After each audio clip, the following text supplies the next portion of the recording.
Good morning, students. Welcome back in the Microwave Engineering Laboratory. So, I am Dr. Sudhir Bhaskar from the School of Physical Sciences, Banasthali Vidyapith.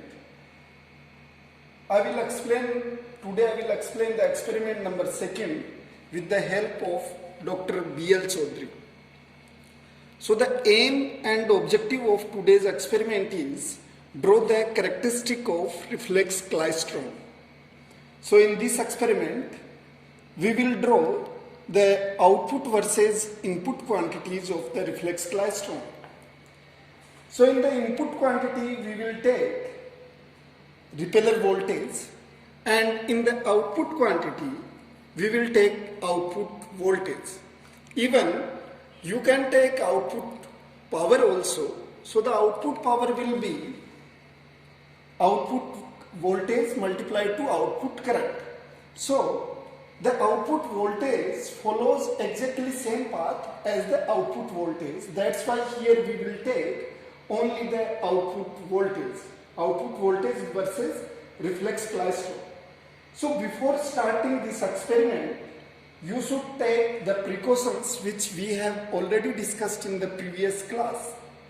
So the precautions are that the beam voltage should be at the minimum position and the repeller voltage should be at the maximum position. And the third precaution is before starting power supply, klystron power supply, one should on or start the cooling fan. So the cooling fan, and first of all I will start cooling fan here. The cooling fan is attached with the reflex klystron. Then I am using a function generator. So this function generator will provide a square wave of the frequency 1 kilohertz. Even one can vary the frequency and amplitude of the input RF signal for the reflex klystron by using that function generator. Then after that we will start our klystron power supply. So then I am switching on the klystron power supply here. So actually in the previous experiment I have explained all the functions of these nodes. So I am not repeating all these things here. So first of all, what you have to do, you have to adjust your beam voltage and the beam current. So this node represents beam voltage, here beam current, and this one is the repeller voltage. So now first of all you have to set the beam voltage, and beam voltage for the reflex klystron should be less than 300 volt. So approximately we will set it around 260 or 280 volt. So I am rotating this beam voltage knob in clockwise direction. Then one can see that the beam voltage is increasing. So keep an eye on this display meter. Beam voltage is increasing. I will set it in around 260 volt.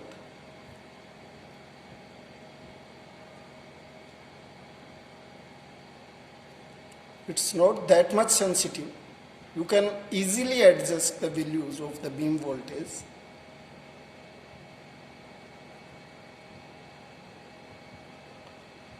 Okay, that is the beam voltage, 260 volt.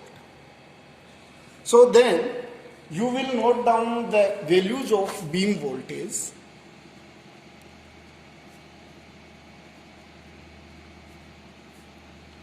That is 260 volt. Second thing, you have to see beam current. Here we will see what is the value of beam current. So beam current is exactly 21 milliampere. Here the scale is milliampere. So I wrote beam current as 21 milliampere. Then the third quantity, I rotate the knob at repeller voltage. So now the repeller voltage is 218 volt. So, but we will not write down this here. Actually, you have to draw a graph between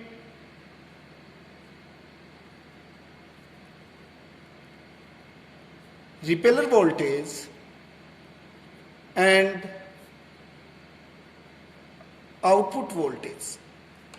And of course, the units of repeller voltage will be in volt and the output voltage also will be in volt. So, initially the maximum value which you have already seen, that is 218 volt.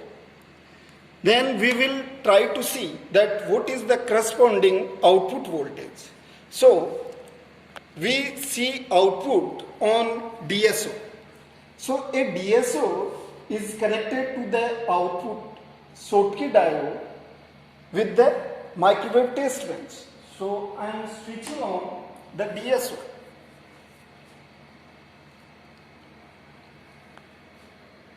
So, DSO is switching on. So, before taking the output result from the DSO, one should try to optimize the microwave test bench. As we were discussing in the last class, that in the optimization condition, first one should optimize the position of the sorting load at the source end. Then one should optimize that variable attenuator. That means whenever variable attenuator should be totally open condition, and that reflex klystron cavity should be at the non-resonating mode, because whenever like it is at the resonating mode, then you will find out the zero output. So the position of this cavity, this frequency meter, should be at the non-resonating mode. Then the next component is the slotted line section. So the slotted line section, you have to rotate that slider to maximize the output voltage. So like you can see from here, that output is increasing. It is still increasing. So you have to optimize it.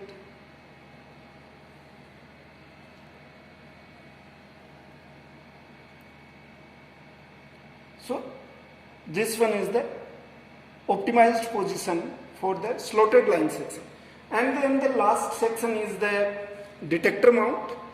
So here from the detector mount, we took the output and we connected it to a digital storage oscilloscope, and at the end of the load side there is again a variable sort.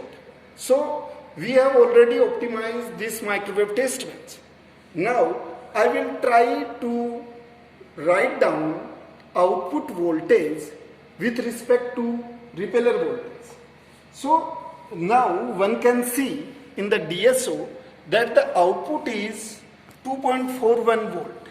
From here one can see the output voltage.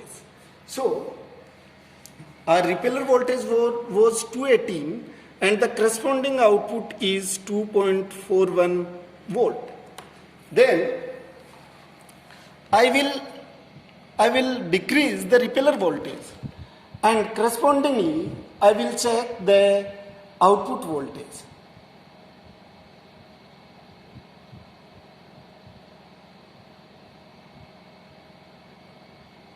So I am decreasing it.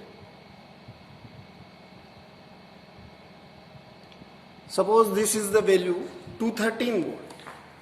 So at the 213 volt, output is around 1.8 volt.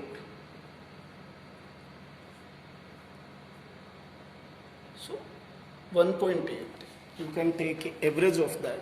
So I wrote down these values in the table. Then again, decrease the repeller voltage. Suppose that value is 211.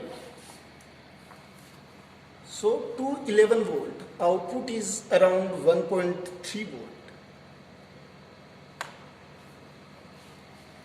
Then again I will try to reduce the repeller voltage.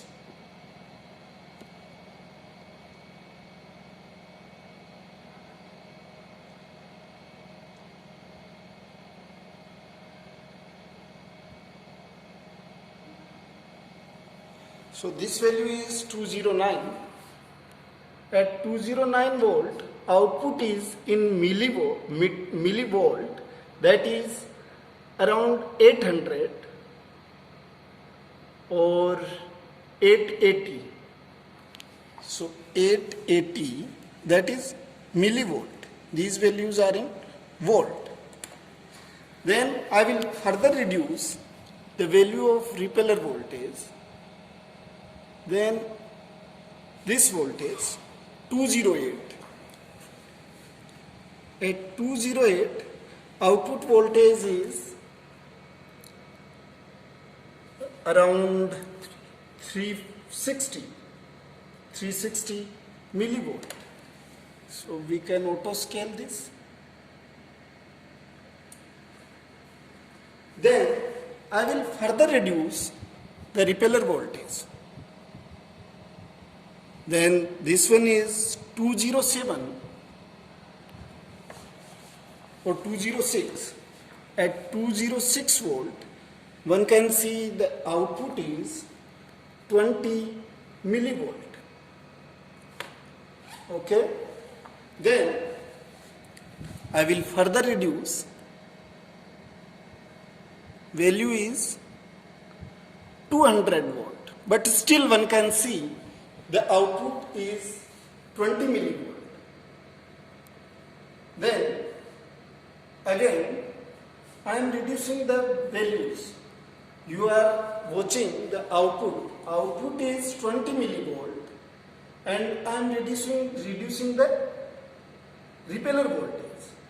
So, sir, show them the repeller voltage. Now repeller voltage is 191 volt. 191 volt, and still the output is constant, that is 20 millivolt. So till 186, so I am writing the next reading, that is 186 volt, and output remain constant as 20 millivolt. Then again I am reducing this value, and at 184 volt, one can see the output. Now the output is again, suppose it is around 820 millivolt. So I updated the table here. Then I will further reduce the repeller voltage.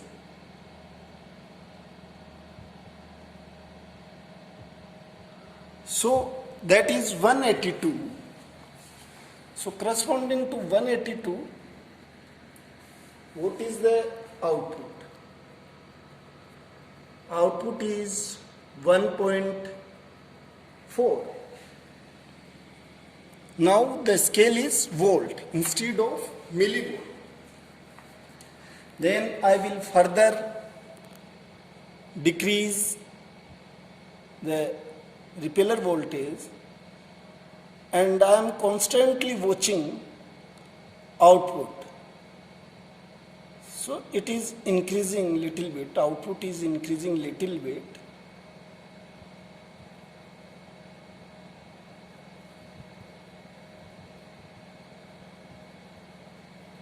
So I think we should take one reading at 178.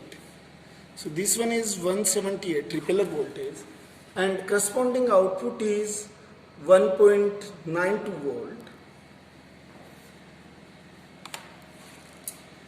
Then again I am reducing the repeller, and I am constantly watching the output. So next reading we will take at 173. So at 173 volt, one can observe the output, that is 2.15 volt. Then again I will reduce the input, repeller voltage. I am trying to find out the maximum output position.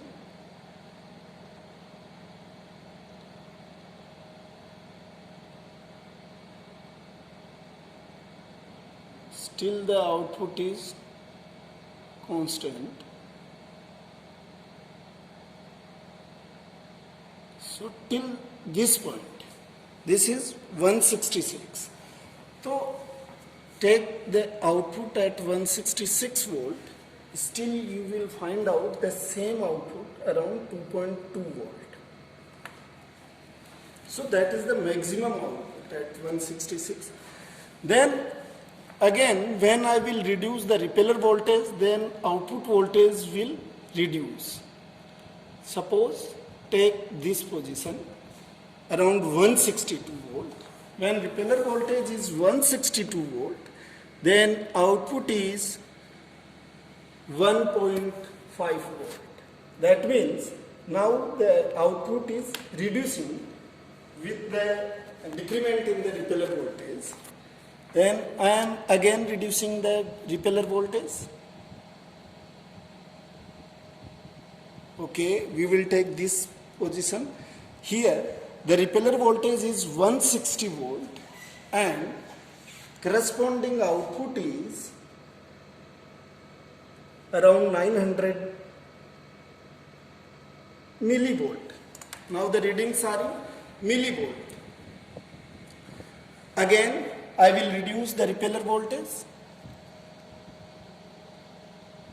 and I am able to watch that the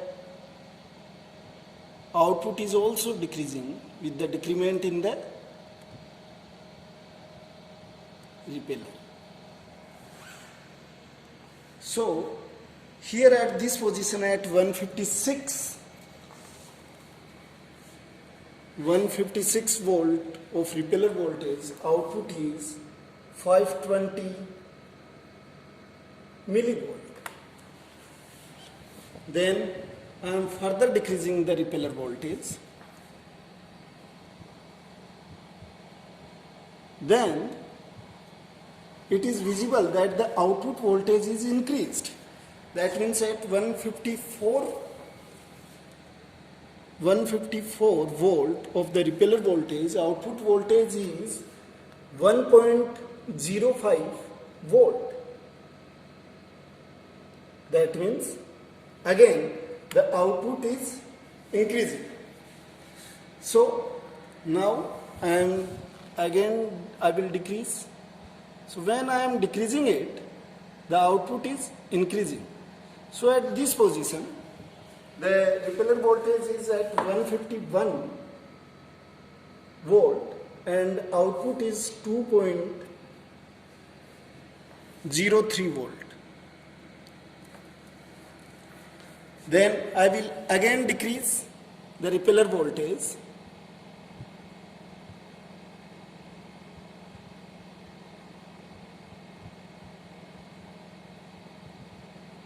So at this position 149 volt of the repeller voltage, the output voltage is 2.2 volt. Then I am again decreasing the repeller voltage.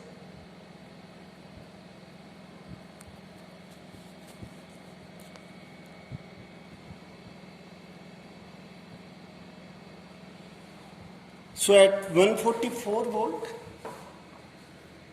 of repeller voltage, output remains same, 2.2 volt. So maybe that is the maximum output for this mode. So we will continue here.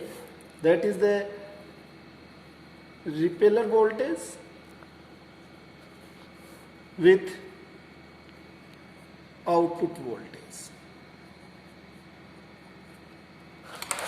So then I am further reducing the repeller voltage and I am constantly observing the output. And I am able to watch that now output is start reducing. That at this position 139 volt, output is around 2.05 volt. Then I am again reducing it.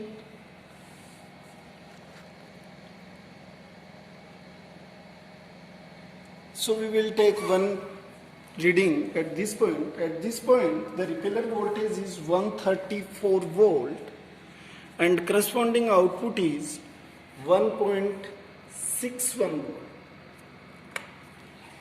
Then I will further reduce.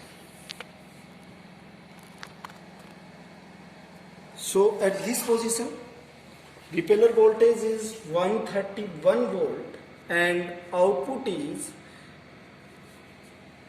850 millivolt.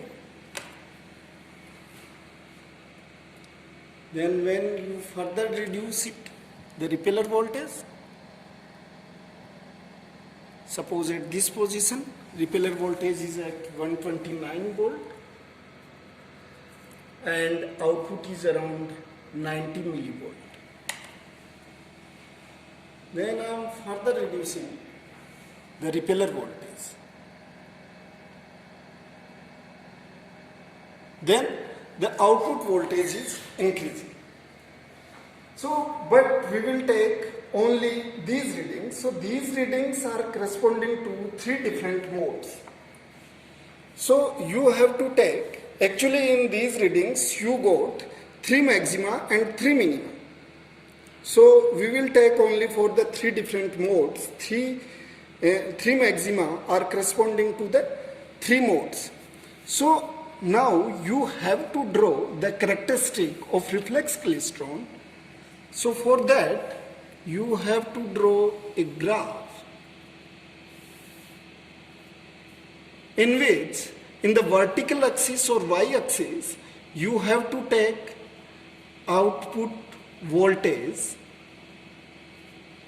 and in the x-axis or horizontal axis you have to take repeller voltage.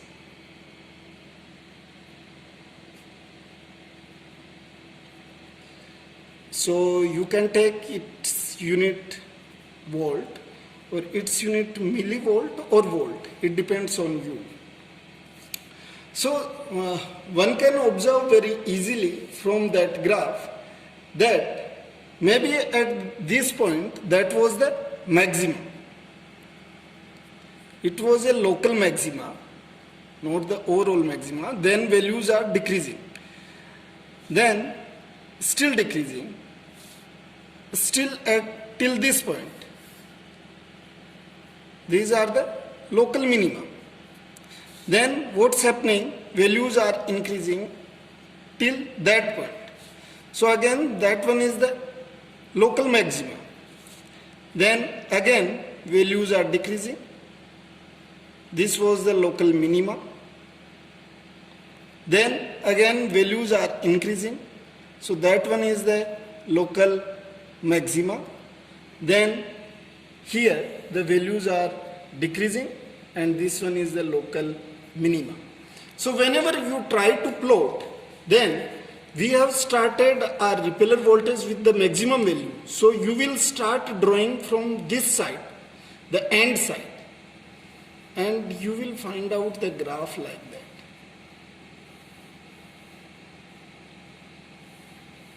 Like that. So these are the corresponding modes. These represents different modes of reflex klystron. So that is the experiment.